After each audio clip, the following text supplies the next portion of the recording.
Hi everybody, and welcome to IRB Training Video 3.1, Qualities of IRB Writing.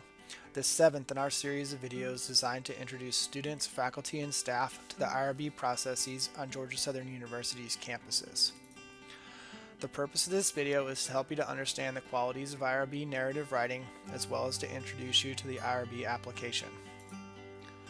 The IRB narrative is different from a typical research proposal that may be submitted for a class or a grant application. It's heavily focused on methods, procedures, and recruitment, and contains a risk versus benefits analysis. Sometimes students think that it's a good strategy to copy and paste portions of their thesis or dissertation into the IRB form to complete the application.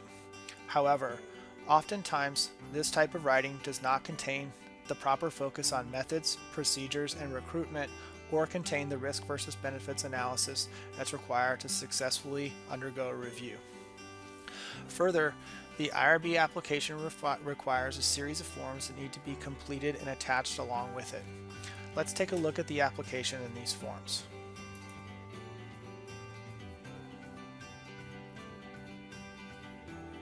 If researchers navigate to the Office of Research Integrity at Georgia Southern University and hover over the IRB tab, they can find a link to all IRB forms.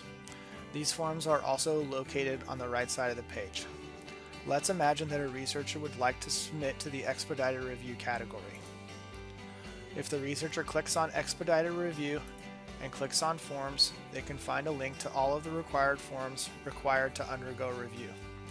The first link is a link to the IRB application.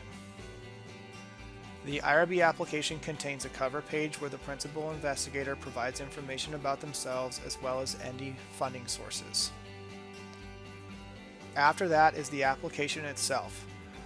In a future video, we'll look at the various aspects of this application. Underneath the IRB application is a link to the Human Subjects Training. Here, researchers can find information about the city training that's required before they can undergo IRB review. This page also contains links to sample informed consent documents. All participants who participate in a research project need to complete an informed consent document that contains all of the details of the project, including anticipated risks and benefits. In order to streamline this process, the Office of Research Integrity provides example consent forms that researchers can use. Also, if a researcher would like to conduct research with people who are under the age of 18, a minor assent and a parental informed consent form are also required. In order to streamline this process, the Office of Research Integrity also provides sample forms for researchers who would like to engage in this kind of work.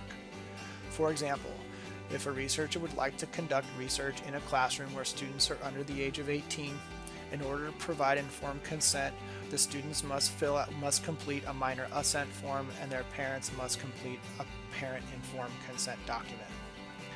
This page also contains information about instruments, recruitment materials, Georgia Southern's survey policy, as well as a sample letter of cooperation for researchers who would like to conduct research in cooperation with community agencies, organizations, or school districts.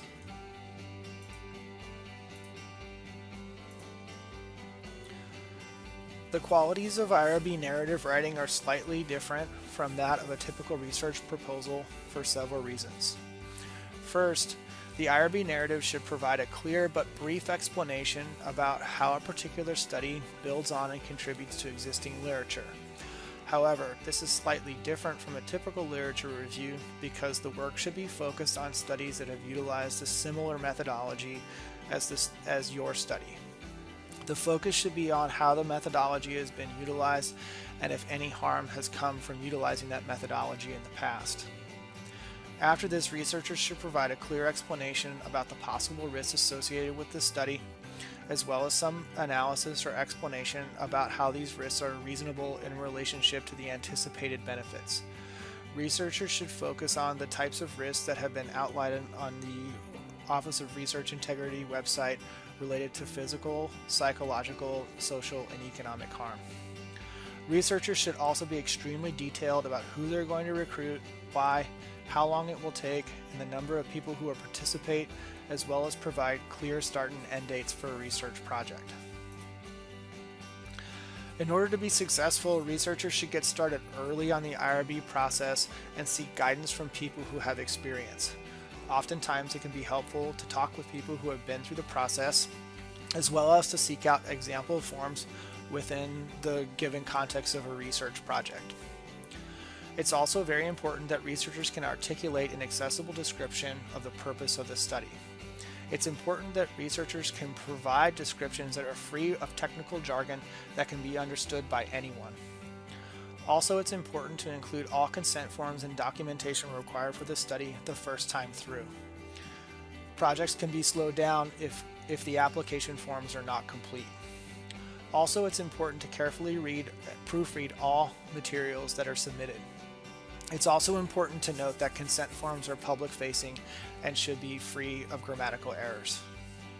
I hope this helps you to understand some of the qualities of the IRB narrative. Future videos will focus in on specific aspects of the forms.